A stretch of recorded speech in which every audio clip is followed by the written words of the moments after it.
So the ultimate price of life, the ultimate goal of life is to have a nuclear family. To have a nuclear family. If you're gay, you can find a partner, all right, but you can't have children. If you're a lesbian, if you're LGBT, you can find a partner, a sexual partner, all right? But you can't have a family. You can't have a family. A man and a woman coming together in marriage and raising children, raising kids, that's a nuclear family. You're together for the better parts of 18 years, at least 16 years, if nothing goes wrong in the home. With kids and a wife, that's it. That's all that fucking matters. That's all that matters. You don't need your grandparents. You don't need your auntie. You don't need your cousin. You don't need your fathers. No. You have your nuclear family. You are the man of the house. You're the man of the house. You have a wife and you have kids. That's the ultimate price. That's the ultimate fucking price. So many people in Western society don't get that. Don't get that. You can be rich. You can be a millionaire. You can be a billionaire. You can be a trillionaire. You can be an athlete. You can be a doctor. You can be a lawyer. You can be an engineer. But how many people in their 40s or 30s don't have a nuclear family, don't have a wife, a partner, and children? That's not a price. That's not a price. What price do you put on a son, a daughter, a wife, a son or a daughter? What price is that? You'd give your life for them. You'd give your life for them. So what the fuck is the price? What the fuck is the price to have a nuclear family? So when you're looking at your own parents and you're asking yourself, what the fuck is going on? Now, in my neighborhood, that doesn't happen a lot. That doesn't happen a lot because I live in a very white, Jewish, successful neighborhood with a lot of love in this white neighborhood. So the parents care for their kids as much as possible. So you don't have issues. But like 10 to 15% of families in this neighborhood, and maybe as much as 40% in lower income neighborhoods, have issues with the parents, have issues with the parent-child relationship, which is reasonless. Because, like, if you're the father, I'm gonna speak because I'm a man. I don't know if I'm the mother because I'm not a fucking female. But I'm as a man, as a fucking man. If you're a father, what the fuck does your mother matter? What the fuck does your cousin, your aunt, your dad matter? You have a wife and kids. You have a wife and kids. That's your nuclear family. That's your nuclear family. So, worst case scenario, you're lazy and you have excuses. You're lazy and you have excuses. A best case, one of the worst case scenarios. The absolute worst case scenario is you're a drug addict or an alcoholic. Or violence. You're involved in gangs, drugs, or alcohol. That's the worst case scenario. And then you have adultery, which is one step better than that. So you have adultery, then you have laziness and neglect. And then you have drugs, alcohol, and gang activity. That's rock bottom. That's rock bottom. So, but any of this is not good. Any of this is not good. How can you be lazy and excuses? It's one thing if your boss tells you to do something and you hate your fucking life at work and you come up with an excuse.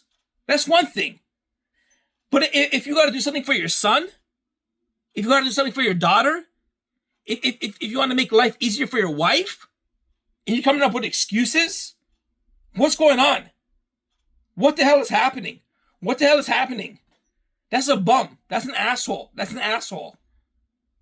That's your nuclear family. That's your fucking nuclear family. It's stupid. It's stupid.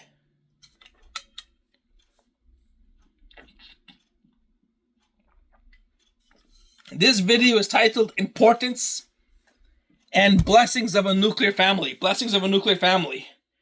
Like that's your life. That's your fucking life. Your wife and your kids. Your wife and your kids. What the fuck else is your life? What the fuck else is your life? Now, it's understandable if you're ambitious. If you're ambitious, that goes probably for the females. So if you're working in a corporate job in finance, trying to make a director, with these ultimate career goals, trying to be a big boss, that's one thing. And then you kind of maneuver around your family. You kind of compartmentalize your family to be ambitious. At least you're fucking ambitious. At least you're fucking ambitious. But that's not what I'm talking about. That's not what I'm talking about. Because if you're ambitious, your family succeeds. Your family succeeds. When you got money, that's your family's money. That's your family. You're not going to fucking hoard your money. You're going to provide for your wife and kids. I'm speaking as a man because I'm not a woman. You're going to, or even if you're a woman, you're going to provide for your family, for your partner and kids. If you're ambitious, the only thing that suffers is the emotional connection. The emotional connection. They don't get to see you much. They don't get to spend quality time with you. But you provide. You provide. So that's a separate case. That's not all that bad. That's not all that bad. At least you're successful. At least you're successful. I'm talking about when you're a fucking bum. When you're a fucking bum. And you're lazy and neglectful. Then it's like, what the hell? What garbage? What garbage? What garbage? No ambition at work and neglectful to your nuclear family. Neglectful to your nuclear family. And that's not the way life is. Like I said, 85% of a white neighborhood is successful, loving families. Successful, loving fathers. Successful, loving mothers. That's 85% of the people, the nuclear families in a successful white neighborhood, anywhere in North America, anywhere in a Western society, Germany, France, England, anywhere in a Western society, 85% or more of white neighborhoods are successful, loving families, successful, loving families. Where the parents are successful and there's a lot of love and compassion and consideration between the parents and the kids, because they actually give a shit about their nuclear family. They actually give a shit about their nuclear family. And they believe in love. They believe in love. That's sorry if you're some fucking reject kid like me, but just know that other families are not rejects. 85% of white families are not rejects. So if you're in one of the hoods, the lower income neighborhoods with 40% rejects, or the successful neighborhoods with 15% rejects, and you're unlucky to that's still a significant portion. It's still a significant portion. There are a ton of rejects. But take some solitude in knowing that the majority are not rejects. The majority are living quality lives. The majority are living quality family relationships, building confidence, building trust, building emotional security in the individual. That's why when you go to class as a reject and you see socially popular kids, socially cool kids, socially accepted kids, skillful, talented, public speaking, socially comfortable teenagers. They come from a loving family. Where there is no hate, there's no yelling, there's no arguing, there's no fighting, there's no penalizing, there's no projecting problems onto the children. Because that's what's going on. That's what's going on with rejects.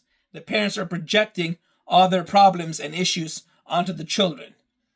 So when you see these kids that are socially comfortable, they come from a stable nuclear family, stable nuclear household. Stable nuclear household is where they live and grow permanently throughout 20 years of their lives.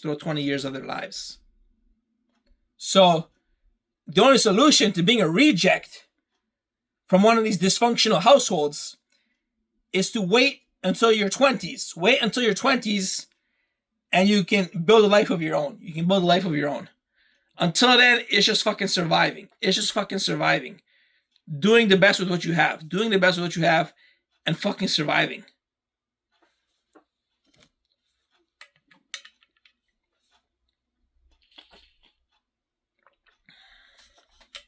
Like me, I was 1,000% reject.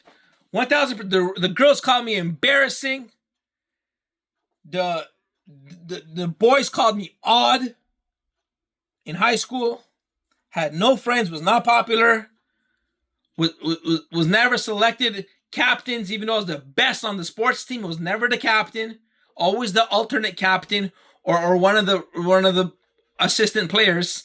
Never the leader, because I was not emotionally connected with the other boys. I was not emotionally connected. I was not social. I was not comfortable because of the fucking reject. Starting from the nuclear household and the parents projecting all their problems onto you and always yelling at you and projecting at you like it's your fault when you're just a fucking teenager. Like, I'm not making money. You're making the money. You're making $100,000 a year times two parents. And the kid's the problem?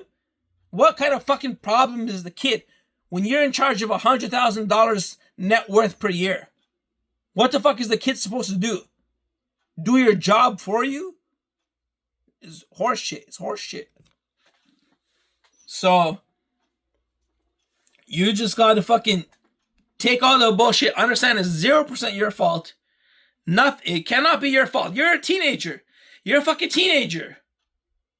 Other teenagers, the majority of them, are not rejects, are not fighting with their parents because they don't have problems projected onto them. So you're getting all the problems projected on you, causing fights, and you're just a fucking kid. You're not making 80, say they're making low income, $60,000, $50,000 a year, still something more than whatever the hell you will make. So how the fuck are you the issue? When they're in charge of the money? They're in charge of the resources. Doesn't make sense. It's stupid. So if you're a reject, you will never be cool. You'll never be able to socially comfortable. You'll never get laid. You'll never have friends, like maybe one or two. You'll never be the captain of the sports teams. You'll never be the leader of the school clubs. You'll never get awards, medals, honors from the school. You'll never do any of that. Until your 20s and 30s, when you can fucking start a life of your own. I'm sorry. That's the way it was for me. If I can't do it, I know as hell you can't do it. I know no one can do it. So, you're going to be a reject. You're going to be a fucking reject. But in your 20s and 30s, you'll be free. If you can live on your own, you'll be free. At least emotionally and mentally free.